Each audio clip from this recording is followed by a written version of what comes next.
November 25, 2025, kasama ang resibo, ikinasana ng CIDG Kamanava ang isang entrapment operation.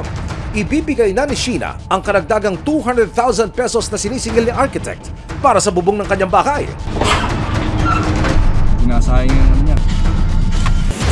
Nang magkita sa isang restaurant, mukhang nagpapaliwanag muna ng county si Arky. At nang iabot na ni Sheena ang marked money, hudyat para arestuhin na siya ng mga otoridad. Mga CIDG kami, pulis ha? Opo, pero sir, grabe naman itong ginagawa niyo sa amin. May warrant of arrest po ba kayo?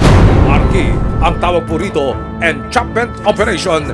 Timbok na po kayo! May karapatan ka manahimik o magsawal ng kibo. Ano mo yung sasabihin ay maaaring maging pabor o labas sa'yo sa hukuman. Naintindihan mo karapatan mo? Yes. Pinapunta na kami for continuation, tapos biglang ganito. Dito lang kayo, architect. Dahil napalita ang huhulihin na ang inireklamo, ang tatlo pang ghosted clients ni Arky nag-ala welcoming committee na sa presinto.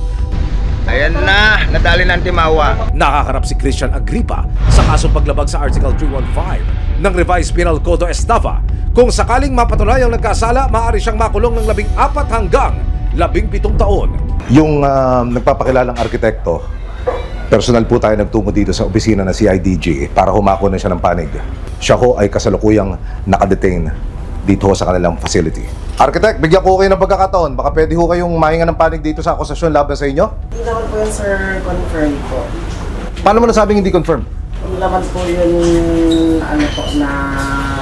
Tinatakbuhan mo rin yung mga kliyente mo. Kukunin mo yung down payment tapos mawawala ka na. Ano bang klaseng arkitekto meron ka? Ha?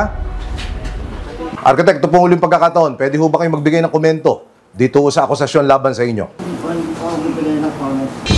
Nitong Webes, nakapagpiyansa si Architect Agripa pero patuloy pa rin gugulong ang kaso laban